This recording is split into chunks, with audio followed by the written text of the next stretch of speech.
नमस्कार। आज हम इकाई नंबर 7 जिसका प्रकार है कहानी हार की जीत, इस इकाई को हम समझेंगे। इसके लेखक हैं सुदर्शन। हार की जीत मतलब हार कर भी जीत जाना। इस कहानी द्वारा आप समझेंगे कि एक साधु हार कर भी किस तरह जीत जाता है। देखिए, जो इस इकाई के लेखक हैं सुदर्शन, इनका मूल नाम बद्रीनाथ शर्मा था और इनका जन्म पंजाब के सियालकोट में हुआ था। जब वे 6th स्टैंडर्ड में थे तभी इन्होंने अपनी पहली कहानी लिखी थी। और प्रेमचंद की तरह ये भी पहले उर्दू में लिखते थे, उसके बाद ये हिंदी में लिखने लगे। इन्होंने कई नाटक, कहानी और उपन्यास लिखे हैं। अब यहाँ पे देखिए, ये जो कहानी है, ये सुदर्शन द्वारा जो लिखित कहानी है, ये मानव की भावनाओं पर आधारित है। देखो, बुरे से बुरे व्यक्ति में भी कुछ ना कुछ अच्छाई जरूर होती है। इस आदर्शवादी कहानी से यही बात सिद्ध होती है कि एक डाकू एक साधु को धोखा देता है, परंतु उस साधु की सज्जनता, उसकी अच्छाई देखकर उसका हृदय परिवर्तन हो जाता है। अपने किए पर उसे सिर्फ पश्चाताप ही नहीं होता, बल्कि वह अपनी भूल का भी सुधार करता है। इस तरह साधु हार कर भी जीत जाता है और डाकू की जीत हार में बदल जाती है। सबसे पहले तो हम इस इकाई के शब्दार्थ देख लेंगे, उसके बाद इस इकाई को हम समझेंगे। ये देखिए, पेज नंबर 42 पे इसके शब्दार्थ हैं। करुणा मतलब दया, कीर्ति, यश, प्रशंसा, तारीफ। विचित्र मतलब अनोखा, अधीर मतलब बेचैन या उतावला। सहसा मतलब अचानक, कंगाल मतलब निर्धन, नेकी मतलब भलाई, कुख्यात मतलब बदनाम। चाप पग ध्वनि, घृणा नफरत, अभिलाषा इच्छा, छवि चित्र या तस्वीर। वायुवेग हवा की गति। प्रतिक्षण हर पल, विस्मय मतलब आश्चर्य, प्रयोजन उद्देश्य। कंगला मतलब कंगाल या निर्धन, अपाहिज मतलब विकलांग, बांका मतलब सुंदर और बहादुर। असबाब मतलब वस्तु या सामान, अस्तबल तबेला या घुड़साल। खरहरा व कंगी या ब्रुश जिससे घोड़े के रोए साफ किए जाते हैं। बाघ मतलब घोड़े की लगाम। हम नीचे कुछ मुहावरे हैं, इनके भी हम अर्थ देख लेते हैं। लट्टू होना मतलब मोहित होना, फूला न समाना, अति प्रश्न होना, आँख नीची होना, लज्जित होना, फूट फूट कर रोना, बहुत रोना, सांप लौटना मतलब ईर्ष्या होना, सिर मारना मतलब अत्यधिक मानसिक परिश्रम करना। अब देखो बच्चों, यहाँ से पेज नंबर 38 से हम इस इकाई को समझते जाएंगे। देखो, जिस तरह माँ को अपने बेटे को देखकर आनंद आता है और किसान को अपने लहलहाते खेत देखकर आनंद आता है, लहलहाते मतलब लहराते हुए खेत, उसी तरह का आनंद बाबा भारती को अपना घोड़ा देखकर आता था। भगवत भजन से जो समय उनका बच जाता था वो घोड़े को अर्पण हो जाता था। मतलब पूजा पाठ के बाद जो समय बचता था वो पूरा समय वो अपनी घोड़े की सेवा में ही लगा देते थे और अपने घोड़े को वो सुल्तान कहकर पुकारते थे और अपने हाथ से ही खरहरा करते में तो वो कंघी या ब्रश जिससे घोड़े की रोएं साफ की जाती और खुद ही अपने हाथ से दाना खिलाते और अपने घोड़े को देख देख कर बहुत ही प्रसन्न होते थे, खुश होते थे। उन्हें रुपया, माल, असबाब, असबाब मतलब सामान या वस्तु, और जमीन आदि उन्होंने सब कुछ छोड़ दिया था। यहाँ तक कि उन्हें नगर के जीवन से भी घृणा थी। घृणा मतलब नफरत थी। अब वो गांव के बाहर एक छोटे से मंदिर में रहते थे और वहीं वह रहकर भगवान का भजन करते थे और कहते थे कि मैं सुल्तान के बिना नहीं रह सकूंगा। उन्हें ऐसा लगता था और वे उसकी चाल पर लट्टू थे। अब देखो, चाल पर लट्टू ने मुहावरा है, मतलब आकर्षित होना। और हमेशा संध्या के समय वो सुल्तान पर चढ़कर 8-10 मील का चक्कर जब तक नहीं लगाते थे तब तक उन्हें चैन नहीं आता था। और यहाँ पे चैन आना मतलब ये मुहावरा हो गया मानसिक शांति मिलना। और उसी इलाके में खड़ग सिंह नाम का डाकू था जो बहुत ही कुख्यात था। कुख्यात मतलब बदनाम था और लोग उसका नाम सुनकर ही कांपते थे, मतलब डरते थे। होते होते सुल्तान की कीर्ति, कीर्ति मतलब यश, उसके कानों तक भी पहुंची। अब उसका हृदय उसे देखने के लिए अधीर हो उठा। अब उसका मन उस घोड़े को देखने के लिए अधीर मतलब उतावला उतावला होने लगा। और वो एक दिन दोपहर के समय बाबा भारती के पास पहुंचा और नमस्कार करके बैठ गया। अब बाबा भारती ने खड़क सिंह का हालचाल पूछा और खड़क सिंह ने भी उत्तर दिया कि आपकी दया है। फिर बाबा भारती उससे आने का कारण पूछते हैं तो खड़क सिंह बताता है कि सुल्तान की चाह उसे खींच रही। चाह मतलब इच्छा, सुल्तान को देखने की इच्छा उसे यहाँ तक ले आई। अब बाबा भारती कहते हैं कि बहुत ही विचित्र जानवर है, देखोगे तो बहुत ही खुश हो जाओगे। अब खड़क सिंह कहता है कि मैंने भी उस घोड़े की बहुत प्रशंसा सुनी है। तो बाबा भारती कहते हैं उसकी चाल तुम्हारा मन मोह लेगी, मतलब उसकी चाल देखकर ही तुम्हारा मन उसके प्रति आकर्षित हो जाएगा। और फिर खड़क सिंह कहता है कि मैंने सुना है देखने में भी बहुत सुंदर है आपका घोड़ा। तो बाबा भारती अपने घोड़े की प्रशंसा सुनकर कहते हैं कि उसका क्या कहना, उसे तो एक बार जो देख लेता है उसके हृदय पर उसकी छवि अंकित हो जाती है, मतलब अच्छी तरह याद रह जाता है। अब देखो बाबा भारती और खड़क सिंह दोनों अस्तबल में पहुंचते हैं और बाबा भारती अपना घोड़ा बड़े घमंड से खड़क सिंह को दिखाते हैं। और खड़क सिंह भी जैसे ही घोड़ा देखता है तो उसे आश्चर्य होता है कि उसने सहस्त्रों मतलब हजारों घोड़े देखे थे, परंतु ऐसा बांका मतलब सुंदर घोड़ा उसकी आंखों से कभी ना गुजरा था, मतलब उसने कभी भी अपनी आंखों से सुंदर घोड़ा नहीं देखा था। और सोचने लगा कि देखो ये भाग्य की बात है कि ऐसा घोड़ा तो मेरे पास होना चाहिए था, मतलब खड़क सिंह के पास होना चाहिए था। अब वह सोचने लगा इस साधु को ऐसी चीज़ों से क्या लाभ। अब कुछ देर तक तो वो आश्चर्य से खड़ा रहा। उसके पश्चात उसके हृदय में बहुत हलचल होने लगी और बालकों की सी अधीरता, मतलब जैसे बालक के मन में उतावलापन होता है इस तरह अधीरता से बोला कि बाबा जी इसकी चाल ना देखी तो क्या देखा। अब बाबा जी भी मनुष्य थे और अपनी वस्तु की प्रशंसा दूसरे के मुख से सुनने के लिए उनका हृदय भी अधीर हो गया, मतलब उनका हृदय भी उतावला हो गया। अब घोड़े को खोलकर वो बाहर ले आए और घोड़ा वायु वेग में उड़ने लगा। वायु वेग में उड़ना मतलब हवा की गति के समान वो दौड़ने लगा। अब घोड़े की चाल देखकर उसके हृदय पर सांप लौट गया। हृदय पे सांप लौटना है, देखो यहाँ पे मुहावरा है, मतलब ईर्ष्या होना। अब वो डाकू था, अब उसे जो वस्तु पसंद आ जाए तो उस पर वो अपना अधिकार समझने लगता था। और उसके पास बाहुबल था, बाहुबल मतलब शारीरिक शक्ति, और आदमी भी थे। इसलिए वो जाते जाते उसने बाबा जी को धमकी दे दी कि बाबा जी मैं ये घोड़ा आपके पास न रहने दूंगा। अब बाबा भारती तो डर गए। अब उन्हें रात को नींद न आती और सारी रात वो अस्तबल में रहकर अपने घोड़े की रखवाली करने लगे और प्रतिक्षण खड़ग सिंह का डर उन्हें लगा रहता था। परंतु इस तरह धीरे धीरे कई महीने बीत गए और वह नहीं आया। यहाँ तक कि बाबा भारती भी कुछ असावधान हो गए, मतलब बाबा भारती भी इस बात से लापरवाह हो गए। एक दिन संध्या का समय था। बाबा भारती सुल्तान की पीठ पर सवार होकर घूमने जा रहे थे और इस समय उनकी आंखों में चमकती मुख पर प्रसन्न था। और कभी वो घोड़े के शरीर को देखते, कभी उसके रंग को, और मन ही मन फूले न समाते थे। अब देखो फूला न समाना ये मुहावरा है, मतलब अत्यधिक खुश होना। इतने में सहसा एक ओर से आवाज आई। सहसा मतलब अचानक। वो बाबा इस कंगले की सुनते जाना। कंगला मतलब गरीब।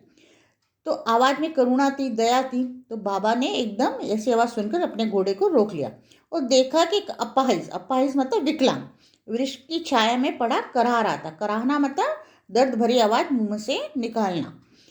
बाबा जी बोले क्यों, तुम्हें क्या कष्ट है। तो अपाहिज ने हाथ जोड़कर कहा बाबा मैं बहुत दुखियार हूँ और मुझ पर दया करो। रामावाला यहाँ से 3 मील है। रामावाला स्थान का नाम है और मुझे वहीं जाना है, तो आप मुझे घोड़े पे चढ़ा लो, परमात्मा आपका भला करेगा। तो बाबा जी से पूछते हैं कि वहाँ तुम्हारा कौन है। तो वो अपाइस कहता है कि दुर्गादत्त वैद्य का नाम आपने सुना होगा, मैं उनका सौतेला भाई हूँ। अब बाबा भारती ने घोड़े से उतरकर उस अपाहिज को, विकलांग को, घोड़े पे बिठा लिया और स्वयं उस घोड़े की लगाम पकड़कर धीरे धीरे चलने लगे। सहसा उन्हें एक झटका सा लगा, मतलब अचानक उन्हें एक झटका लगा और घोड़े की लगाम उनके हाथ से छूट गई। और उनके आश्चर्य का ठिकाना नहीं रहा जब उन्होंने देखा कि अपाहिज घोड़े की पीठ पर एकदम तनकर बैठा है और घोड़े को दौड़ाए लिए जा रहा है। और ये देखकर बाबा जी के मुख से भय, विस्मय और निराशा से मिली चीख निकल गई। और वो अपाइस डाकू खड़क सिंह था, वो बाबा भारती समझ गए। और बाबा भारती कुछ देर तक चुप रहे। उसके पश्चात कुछ निश्चय करके पूरे बल से चिल्लाकर उन्होंने अपाहिज को आवाज दी, उस डाकू खड़क सिंह को आवाज दी कि जरा ठहर जाओ। खड़क सिंह ने आवाज सुनकर घोड़ा तो रोक लिया और घोड़े की गर्दन पर प्यार से हाथ फेरते हुए कहा कि बाबा जी अब तो ये घोड़ा मैं आपको नहीं दूंगा। तब बाबा भारती ने कहा, मगर एक बात मेरी सुनते जाओ। तो खड़क सिंह रुक गया। फिर बाबा भारती खड़क सिंह के निकट गए और उसको इस तरह देखने लगे जैसे कोई बकरा कसाई की ओर देखता है। फिर बाबा भारती ने कहा कि घोड़ा तुम्हारा हो चुका है, मैं तुमसे इसे वापस करने के लिए नहीं कहूँगा, परंतु खड़क सिंह मेरी एक प्रार्थना है, उसे अस्वीकार नहीं करना, नहीं तो मेरा दिल टूट जाएगा। तो खड़क सिंह कहता है, बाबा जी आप आज्ञा कीजिए, मैं तो आपका दास हूँ, पर केवल एक घोड़ा तो नहीं दूंगा। तो अब बाबा भारती खड़क सिंह से कहते हैं कि घोड़े का तो अब नाम नहीं लो, मैं तुमसे इसके विषय में कुछ भी नहीं कहूँगा, सिर्फ मेरी एक प्रार्थना है कि इस घटना को किसी के सामने प्रकट नहीं करना। अब यह सुनकर खड़क सिंह को तो आश्चर्य होता है। उसने तो सोचा था कि घोड़े को लेकर यहाँ से भागना पड़ेगा, परंतु बाबा भारती ने स्वयं उससे कहा कि घोड़े का तो अब तुम नाम ना लो, परंतु इस घटना को किसी के सामने प्रकट नहीं करना। अब वो सोचने लगा कि इसके पीछे क्या प्रयोजन सिद्ध हो सकता है बाबा भारती का, मतलब प्रयोजन मतलब उद्देश्य, इसके पीछे बाबा भारती का क्या उद्देश्य है। तो खड़क सिंह ने बहुत सोचा, परंतु उसको कुछ समझ में नहीं आया। हार कर उसने अपनी आंखें बाबा भारती के चेहरे पे गड़ा दी। देखो, आंखें गड़ाना एक मुहावरा, मतलब ध्यान से देखना। और पूछा, बाबा जी इसमें आपको किस बात का डर है। तो ये सुनकर बाबा भारती ने उत्तर दिया कि लोगों को अगर इस घटना का पता लग गया तो वे किसी गरीब का विश्वास नहीं करेंगे, क्योंकि जिस तरह खड़क सिंह ने धोखा देकर छल कपट करके घोड़ा बाबा से छीना था, उसे सुनकर लोग किसी गरीब पर विश्वास नहीं करेंगे। और ये कहते कहते उन्होंने सुल्तान की ओर से इस तरह मुंह मोड़ लिया जैसे उनका कभी कोई इस घोड़े के साथ संबंधी ना रहा हो। फिर बाबा भारती वहाँ से चले जाते हैं, परंतु उनके कहे हुए शब्द खड़क सिंह के कानों में उसी प्रकार गूंज रहे थे। वो सोचने लगा कि कैसे ऊंचे विचार हैं और पवित्र भाव हैं कि उन्होंने इस घोड़े से इतना प्रेम किया, उन्हें अपने घोड़े से इतना प्रेम था। इसे देखकर उनका मुख फूल की तरह खिल जाता था। यहाँ पे देखो मुहावरा, फूल की तरह खिलना मतलब बहुत खुश होना। और वो हमेशा कहते थे कि मैं इसके बिना न रह सकूँगा, मतलब सुल्तान के बगैर मैं नहीं रह सकता। और इसकी रखवाली में कई रात तक सोए भी नहीं और भजन भक्ति भी न करके सिर्फ रखवाली करते रहे। परंतु आज उनके चेहरे पर दुख की कोई रेखा तक दिखाई नहीं पड़ती थी और उन्हें केवल ये ख्याल था कि कहीं लोग गरीबों पर विश्वास करना न छोड़ दें। तो ऐसा मनुष्य मनुष्य नहीं, देवता के समान है। मतलब बाबा भारती आदमी नहीं, देवता है। उन्हें अपनी हानि की नहीं, परंतु गरीबों के नुकसान की चिंता थी। अब खड़क सिंह सोचने लगा, ऐसे ऊंचे विचार वाले पुरुष को धोखा देकर उसने अच्छा नहीं किया, उसे उनका घोड़ा लौटा देना चाहिए। फिर रात्रि के अंधकार में खड़क सिंह बाबा भारती के मंदिर में जाता है, पहुंचता है वहाँ पे, और चारों ओर सन्नाटा था। सन्नाटा मतलब चुप्पी, एकदम शांत वातावरण, और आकाश में भी तारे टिमटिमा रहे थे। थोड़ी दूर से गांव के कुत्तों के भौंकने की भी आवाज़ आ रही थी और मंदिर के अंदर से कोई भी शब्द सुनाई न देता। मंदिर में भी एक प्रकार की शांति थी। अब खड़क सिंह सुल्तान की बाग पकड़े हुए था। बाग मतलब लगाम, घोड़े की लगाम पकड़े हुए धीरे धीरे अस्तबल के फाटक पर पहुंचा। फाटक मतलब दरवाजा, अस्तबल जहाँ घोड़े को बांधा जाता है।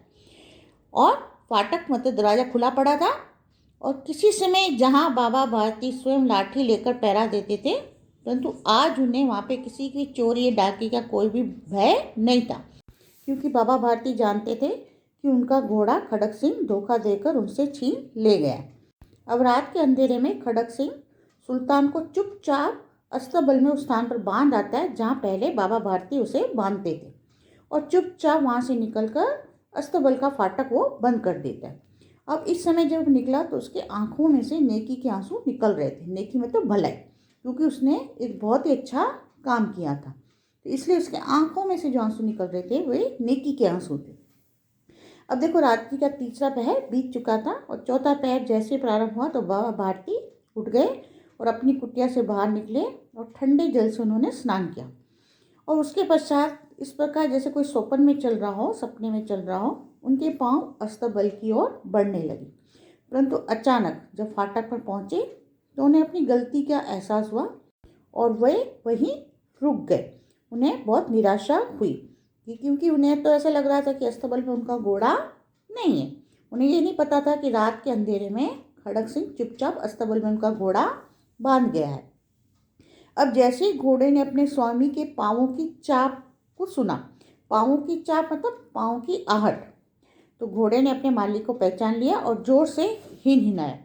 अब जैसे ही बाबा भारती ने अपने घोड़े की हिन हिनाने की आवाज़ सुनी, तो बाबा भारती को बहुत आश्चर्य हुआ और वे खुशी से प्रसन्नता से दौड़ते अंदर घुसे अस्तबल में। और जैसे ही उन्होंने अपने प्यारे घोड़े को देखा तो उससे गले से लिपट कर इस प्रकार रोने लगे कि जैसे मानो कि कोई पिता बहुत दिनों से अपने बिछड़े पुत्र से मिल रहा है। और फिर बार बार घोड़े की पीठ पर हाथ फेरते और बार बार उसके मुंह पर थपकियां देते। और फिर अंत में वे संतोष से बोले कि अब कोई गरीबों की सहायता से मुंह नहीं मोड़ेगा, क्योंकि खड़क सिंह जिस शाम को बाबा भारती का घोड़ा ले गया था, उसी रात को उसे बाबा के अस्तबल में वह बांध भी गया था। अब खड़क सिंह की धोखेबाजी की बात फैलने का कोई डर नहीं था। इसलिए बाबा भारती ने कहा कि अब गरीबों की सहायता से कोई मुंह नहीं मोड़ेगा। इस तरह बाबा भारती के ऊंचे विचारों ने खड़क सिंह जैसे कुख्यात डाकू का हृदय परिवर्तन कर दिया और अपनी हार को भी जीत में बदल देने वाले बाबा भारती सचमुच एक ऊंचे दर्जे के इंसान थे। वे हार के भी जीत गए और डाकू खड़क सिंह जीत के भी हार गया। देखो बच्चों, ये आपकी इकाई यहीं पे समाप्त होती है। आज के लिए इतना ही। नमस्कार।